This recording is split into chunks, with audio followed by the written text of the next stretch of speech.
Morning students. आज आपकी book का सेकंड चैप्टर लेने जा रहे हैं, पॉलिनोमियल। इस चैप्टर की अगर बात करूं तो पहले भी क्लासेस में पढ़ रखा है, 7th क्लास में 8th क्लास में पॉलिनोमियल वगैरह, लेकिन वहाँ से यहाँ तक आने में इसमें काफ़ी कुछ चेंजेस आ गए हैं। डेफिनेशन भी एक तरीके से चेंज हो गई है इसकी।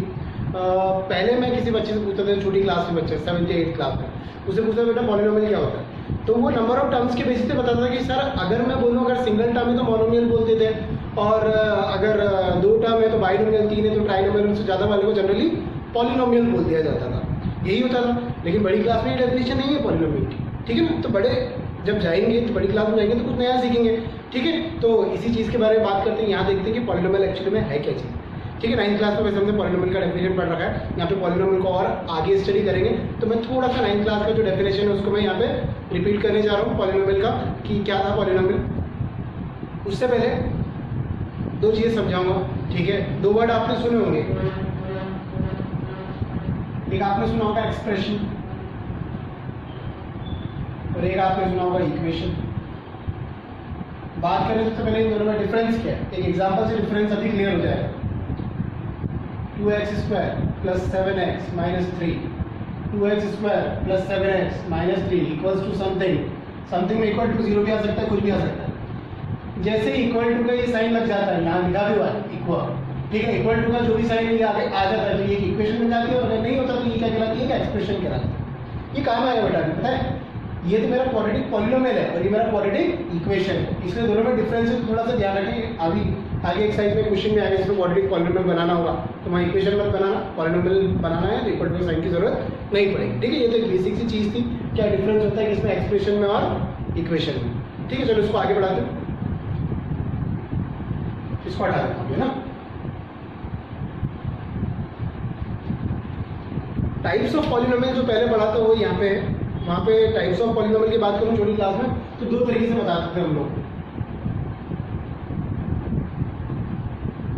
एक तो किसके बेसिस पर, नंबर ऑफ टर्म्स के बेसिस पर, जो कि मोनोमियल, बाइनोमियल, ट्राइनोमियल होता था, और एक हम बताते थे डिग्री के बेसिस पर, on the basis of degree. तो ये अगर याद हो तो डिग्री 1 होती थी तो लीनियर, 2 होती थी तो क्वाड्रेटिक, फिर क्यूबिक पॉलिनोमियल। तो यहाँ पर हम इसी चीज़ को स्टडी करने जा रहे हैं, ठीक है।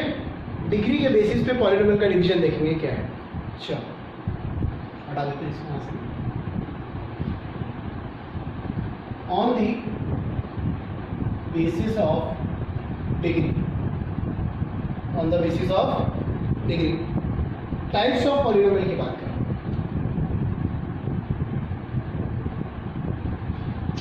On the basis of degree types. अगर बेटा आपका डिग्री जो है वो 1 हुआ तो ये कैसा पॉलिनोमियल कहलाएगा आपका, लीनियर पॉलिनोमियल कहलाएगा। और क्या इंफॉर्मेशन देती है डिग्री से हमको, नंबर ऑफ सॉल्यूशंस। इसका नंबर ऑफ सॉल्यूशन भी कितना होगा, 1। ग्राफ कैसा होगा इसका, लीनियर स्ट्रेट लाइन, ठीक है। डिग्री 2 होती थी तो आप इसको किस नाम से जानते थे, quadratic polynomial. Number of solution 2 होते थे, और ग्राफ जो होता था इसका ये पैराबोला होता था। पैराबोला अगर कभी देखा हो तो इस तरीके का या फिर इस तरीके का, ऐसे इनको पैराबोला होता है, ठीक है। तो इनका ग्राफ क्या बनता था, पैराबोला बनता था।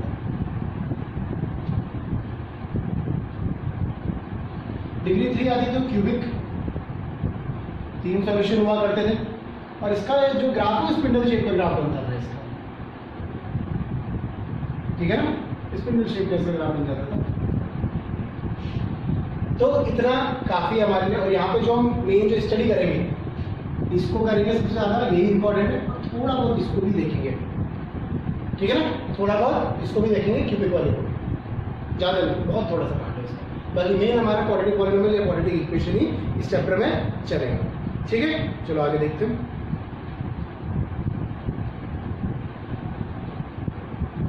अच्छा बेटा, सॉल्यूशंस को मैथ्स में और कई नाम से जाना जाता है। बड़ी क्लास में जाएंगे या फिर पहले काफी टाइम पहले सॉल्यूशन भी बोलते थे कई लोग रूट्स भी बोलते हैं इसको, कई लोग जीरोस भी बोलते हैं इसको, ठीक है। रूट्स भी बोलते हैं, जीरोज भी बोलते हैं और सॉल्यूशन भी बोलते हैं। तो कोई अलग वर्ड हो जाए ना तो कंफ्यूज मत हो जाना कि कहीं जीरोज लिखा गया तो। इसका एक ही जीरो होता है, इसके दो जीरो होते हैं, इसके तीन जीरो होते हैं, ठीक है। या इसका एक सॉल्यूशन, इसके दो सॉल्यूशन, इसके तीन सॉल्यूशन, या इसका सिंगल रूट है, इसके दो रूट है, इसके तीन रूट, ठीक है।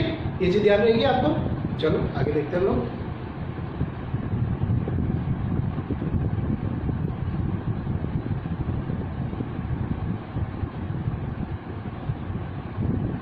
सबसे पहले चालू करती हूँ, थोड़ा सा लीनियर पॉलीनॉमियल देख लेते हैं।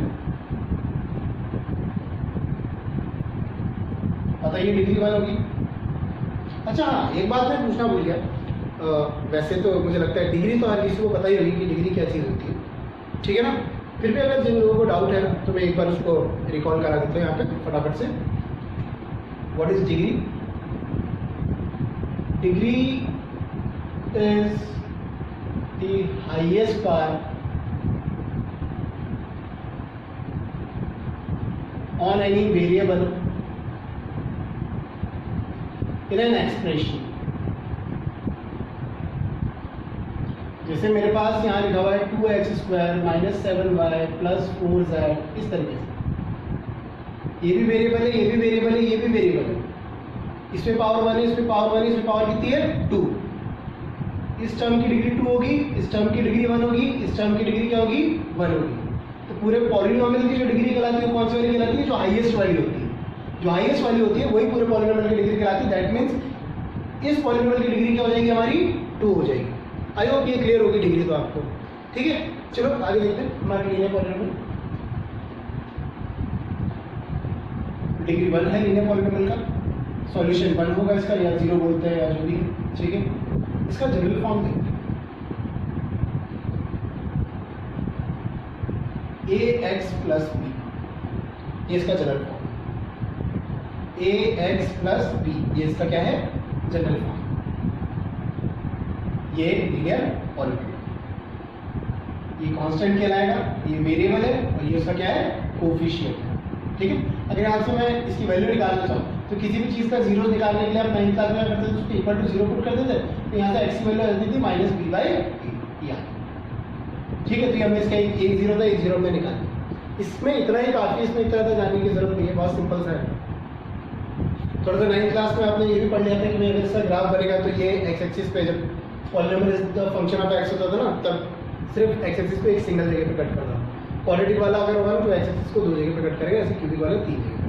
डिपेंड करता है कि फंक्शन किसका, अगर x का फंक्शन है तो x एक्सिस देखेंगे, और अगर y का फंक्शन है तो y एक्सिस पे देखेंगे कितनी जगह पे कट किया है। तो ये लीनियर पॉलीनॉमियल का मैंने एक जनरल फॉर्म आप लोगों को बता दिया। अब इसके बाद क्वाड्रेटिक का एक जनरल फॉर्म देखते हैं। क्वाड्रेटिक पॉलीनॉमियल, इसका जनरल फॉर्म क्या कहता है देखते हैं। बेटा ये होता है ax² + bx + c। पॉलीनॉमियल बोल रहा हूँ, इसलिए इक्वल टू का साइन नहीं लगाया यहाँ पे।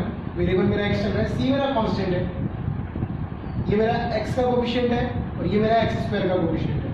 बेटा क्योंकि क्वाड्रेटिक है तो इसके 2 जीरोज होंगे, ठीक है ना। आगे देखेंगे कौन कौन से हैं क्या है। अभी तो सिर्फ जनरल फॉर्म बता रहा हूँ। यहाँ पे जिसका एक निकला था इसका मैं सॉल्व करके नहीं बता सकता, अगर नंबर होगा तो फिर मैं करके बता सकता हूँ, ठीक है। नहीं तो फिर एक लंबा डेरिवेशन चला जाएगा अभी इसका। फिर है क्यूबिक पॉलीनॉमियल, इसकी बात करते हैं तो इसका जनरल फॉर्म होगा ax³ + bx² + cx + d। d यहाँ पे कांस्टेंट है, c जो है वो x का कोफिशिएंट है, b जो है वो x² का कोफिशिएंट है, एंड a जो है वो x³ का कोफिशिएंट है। तो ये सब इनकी क्या है जनरल फॉर्म है। इसके अगर मैं बात करूँ तो इसके जीरोस कितने होंगे, इसके 2 जीरोस तो इसके थे अल्फा एंड बीटा, और इसके कितने जीरोस होंगे 3, अल्फा बीटा और गामा। आप बोलेंगे सर अल्फा बीटा क्या ऐसे नाम दे दिया हमने, 2 जीरोस है क्वाड्रेटिक के, तो एक को अल्फा बोल दो दूसरे को बीटा बोल दो। क्यूबिक में 3 जीरोस है तो नाम दे देंगे, एक को अल्फा, एक को बीटा और तीसरे को गामा। इनके बीच में रिलेशन वगैरह हम थोड़ी देर बाद देखेंगे। पहले ज्योमेट्रिकल मीनिंग की बात करते हैं, जो मैंने आपको यहाँ पे लिखाया था कि लीनियर जो होता है वो एक स्ट्रेट लाइन होता है जो लीनियर पॉलीनॉमियल, और क्वाड्रेटिक जो होता है वो एक पैराबोला की फॉर्म में होता है, ये इस तरीके से, ठीक है। मैंने वहाँ एक चीज़ और बताई थी, उसको यहाँ पे थोड़ा सा इलैबोरेट करके समझा रहा हूँ।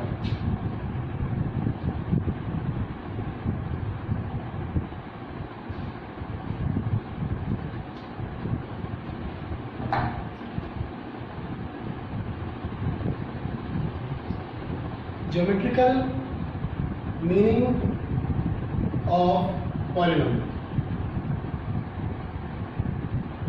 देखते हैं। ज्योमेट्री जनरली हम बात करते हैं तो ग्राफ की बात करेंगे ज्योमेट्री में, ठीक है ना। उसी को आगे बढ़ाते हैं, चलो देखिए।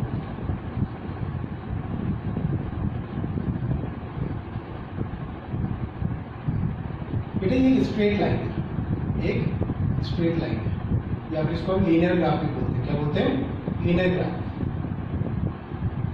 मैंने अभी सोच समझ के तो नहीं बनाया है, मैं ऐसे यहाँ पे लिख देता हूँ polynomial px equals to 2x plus या 2x माइनस 8 करके ऐसे लिख देते हैं ऐसे।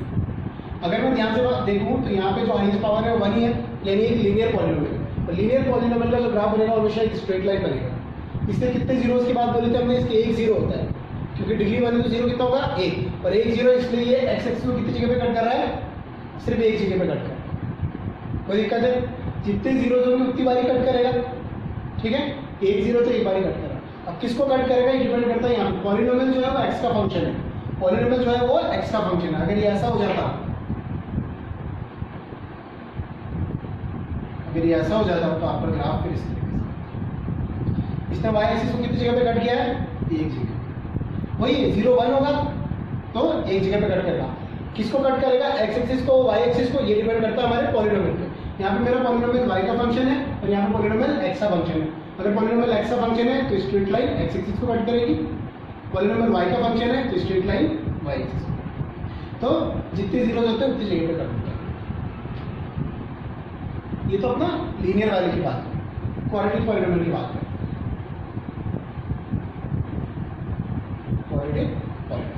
बेटा क्वाड्रेटिक पॉलिनोमियल में मैंने बताया था आपको जीरोस कितने होते हैं? 2 जीरोस होते हैं, नाम दे दिया अल्फा एंड बीटा। दूसरी बात मैंने ये भी बताया था कि जो क्वाड्रेटिक पॉलिनोमियल होता है उसका ग्राफ एक पैराबोला टाइप का होता है। ये देखो,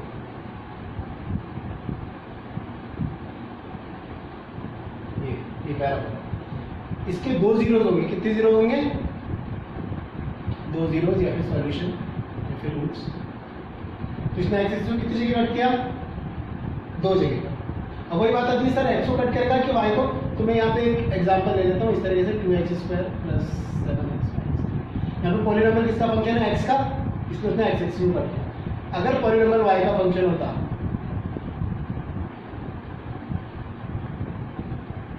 तो ये पैराबोला आप इस तरीके से बोलते, इस तरीके का मान। इसमें y एक्सिस को कितनी जगह पे कट कर दिया बेटा? 2 जगह पे कट कर दिया, क्योंकि यहाँ पे पॉलिनोमियल y का फंक्शन है तो y एक्सिस देखेंगे, और क्योंकि इसके 2 जीरो है तो ये 2 जगह पे कट करेगा, ठीक है। तो ये ग्राफिकल एक तरीके से मैं बता रहा हूँ, इसका ग्राफिकल मीनिंग या ज्योमेट्रिकल मीनिंग बता रहा हूँ पॉलिनोमियल का, ठीक है।